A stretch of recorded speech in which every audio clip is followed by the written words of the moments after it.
Et si ce que tu appelles bonté n'était qu'un déguisement subtil de ta peur la plus intime, celle de blesser, d'imposer, de te tenir debout sans trembler face à l'indifférence du monde, et si, derrière chaque acte d'empathie, se cachait un refus obscur d'assumer ta propre volonté, cette flamme primitive que l'on t'a appris à éteindre au nom du bien commun, car parfois, ce que l'on nomme compassion n'est que le masque tremblant d'un esclave qui a appris à sourire à son maître, et ce que l'on célèbre comme vertu n'est peut-être qu'un renoncement sacré à soi-même. Tu crois aimer parce que tu ressens la douleur des autres. Mais ne t'es-tu jamais demandé pourquoi cette douleur t'obsède davantage que la tienne? Est-ce vraiment de l'amour ou une forme plus subtile de contrôle? Un moyen de rester indispensable, de te fondre dans la blessure de l'autre pour ne jamais avoir à te confronter à ton propre vide? L'empathie, ce mot doux comme le miel, peut devenir poison lorsqu'elle te paralyse, lorsqu'elle t'oblige à t'excuser d'exister avec force, lorsqu'elle te pousse à t'effacer pour ne pas déranger le monde fragile des autres. Et pendant que tu consens à disparaître, d'autres, eux, apprennent à se nourrir de leur propre reflet, à s'aimer jusqu'à devenir invincibles. Mais qui t'a dit que le narcissisme est une maladie? Et si c'était, au fond, une forme d'intelligence cruelle, un instinct de préservation chez ceux qui refusent d'être engloutis par le tumulte des émotions collectives? Regarde autour de toi. Qui gouverne? Qui séduit?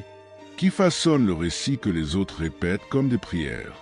Ce ne sont pas les doux ni les dévoués, mais ceux qui ont compris que dans un monde de cœurs ouverts, celui qui ferme le sien devient roi. Peut-être n'est-ce pas la lumière qui sauve, mais l'ombre bien tenue, le miroir qui renvoie au monde son propre visage sans trembler. Et si tout était inversé? Si ce que tu crois être ton plus grand don était, en vérité, la racine secrète de ta servitude? Si chaque larme versée pour autrui n'était qu'un tribut payé à une illusion morale qui te tient enchaîné? Ce ne sont pas les anges qui survivent à la tempête, mais ceux qui dansent avec elle, les égoïstes lucides, les âmes ardentes qui osent aimer au point de devenir leur propre Dieu. Peut-être que le vrai mal n'est pas l'orgueil, mais la soumission travestie en amour, cette servitude intérieure qu'on t'a appris à appeler bonté. Alors demande-toi, que cherches-tu à protéger quand tu tends la main? Est-ce vraiment l'autre ou ta propre image de bonté? Et si, au lieu de fuir le feu du narcissisme, tu entrais comme dans un rite de passage, découvrant qu'au centre de ces flammes réside non pas l'arrogance, mais la souveraineté? L'instant viendra où tu devras choisir. Continuer à te perdre dans la douleur des autres ou renaître dans la tienne, enfin assumée. Mais attention, ce choix ne sera pas sans prix. Tu dis « empathie », comme on murmure une prière, croyant y déposer une part de ton humanité, une offrande à ce que l'on t'a dit être le bien. Mais ce que tu appelles bonté n'est souvent qu'un pacte inconscient avec ta propre peur d'exister en dehors des autres. Tu veux comprendre, tu veux ressentir, tu veux être là pour l'autre, mais à quel prix?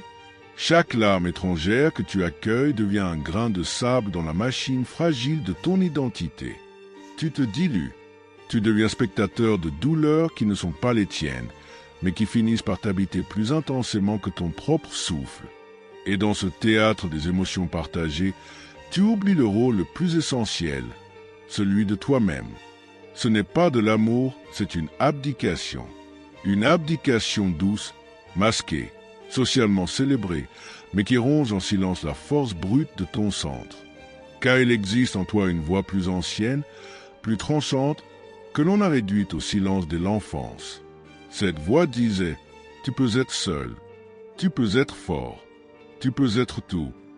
Mais on t'a appris à l'étouffer au nom de la douceur, de la décence, de la moralité.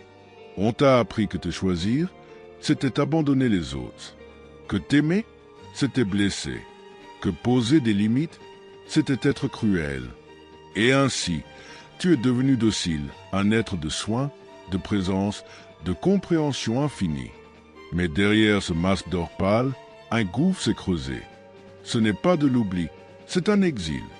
L'exil de toi-même. Et chaque fois que tu tends la main sans discernement, une autre main en toi se vide. Tu donnes, mais tu ne vis plus. Tu ressens, mais tu ne crées plus. Tu accueilles, mais tu n'habites plus rien. Alors regarde ce que tu appelles égoïste. Regarde-les sans le filtre de ta morale blessée. Ils avancent comme des flammes imparfaits, bruyants, centrés, entiers. Leur monde tourne autour d'eux et loin de s'écrouler, il se construit. Tu dis qu'ils sont narcissiques, mais peut-être qu'ils ne sont que libres. Libres du besoin de plaire, de réparer, d'être aimés à tout prix. Ils s'aiment assez pour ne pas supplier. Ils se connaissent assez pour ne pas se dissoudre.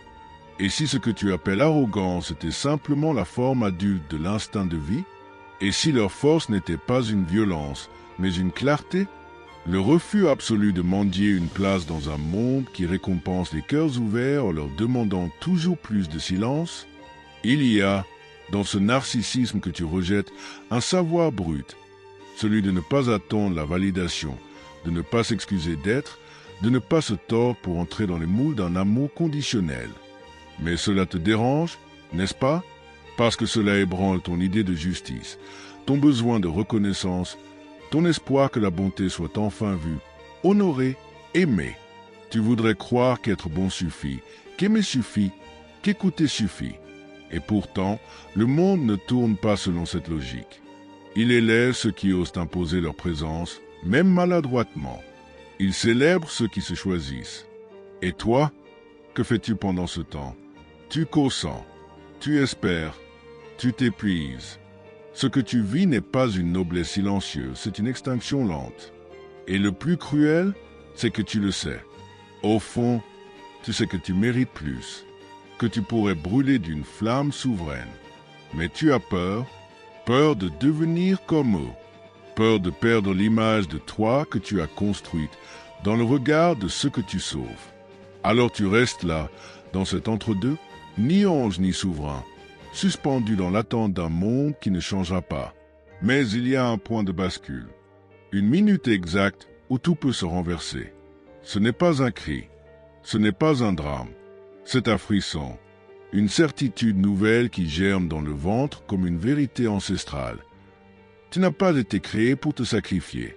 Tu n'as pas été façonné pour être le réceptacle des douleurs du monde. Tu es venu ici pour danser avec le chaos, pour imposer une beauté qui n'attend pas l'autorisation. Et si tu veux aimer vraiment, il faudra d'abord cesser de saigner. L'amour vrai commence quand tu n'as plus besoin d'être sauvé par l'autre ni de le sauver. Il commence quand tu regardes ta propre ombre et que tu n'en détournes plus les yeux. Et alors, peut-être, ce que tu appelais narcissisme deviendra sagesse. Et ce que tu appelais empathie ne sera plus une fuite, mais une offrande lucide, celle de quelqu'un qui n'a plus besoin de se trahir pour exister. Et si, dans cette tension entre se dissoudre pour l'autre et s'élever pour soi, résidait le paradoxe le plus cru de l'existence? Tu as marché sur le fil, entre lumière et orgueil, entre don et disparition, mais maintenant, quelque chose a changé. Ce n'est pas une réponse, c'est une fissure. Un souffle ancien s'est ouvert en toi, comme si une vérité oubliée venait de frôler ta peau sans prévenir. Tu ne peux plus prétendre ne pas avoir entendu. Le silence qui suit cette prise de conscience n'est pas vide, il est gravide. Il porte le écho de quelque chose qui te dépasse, mais qui t'appelle. Tu sais désormais que toute empathie qui nie ta propre force devient une forme de trahison, et que tout amour sans colonne vertébrale finit par mendier ce qu'il devrait incarner. Tu as vu de près les contours invisibles du pouvoir que tu as toujours projeté chez les autres. Ce n'était pas de l'arrogance, c'était du centre. Ce n'était pas de la froideur, c'était de la clarté. Ce n'était pas eux contre toi. C'était toi contre ce que tu croyais devoir être pour être accepté. Il ne s'agit plus de choisir entre bonté et égo. Le vrai défi, c'est de ne plus les opposer. C'est d'oser aimer sans se sacrifier. D'oser briller sans s'excuser. D'oser dire non sans perdre l'amour de soi. Ce n'est pas un luxe, c'est une urgence. Une réconciliation intérieure qui commence là où la morale s'effrite et où la vérité non parfaite, indomptable, prend enfin racine. Car ce que tu as perçu aujourd'hui ne pourra plus être désappris. Ce fragment de lucidité te poursuivra dans les instants silencieux. Il reviendra quand tu hésiteras à poser une limite, quand tu sentiras que tu t'effaces à nouveau. Ce n'est pas une pensée, c'est une semence. Elle germera à ton rythme, mais elle est déjà là. Et lorsqu'elle fleurira, tu verras que s'aimer, au fond, n'a jamais été un acte d'égoïsme, mais d'honnêteté radicale. Alors si ce feu a frôlé ton cœur, ne le laisse pas s'éteindre. Laisse un commentaire, Partage ce souffle et abonne-toi comme on entre dans un cercle où l'on ne joue plus être moins que ce que l'on est. Tu ne t'inscris pas à une chaîne, tu réponds à un appel.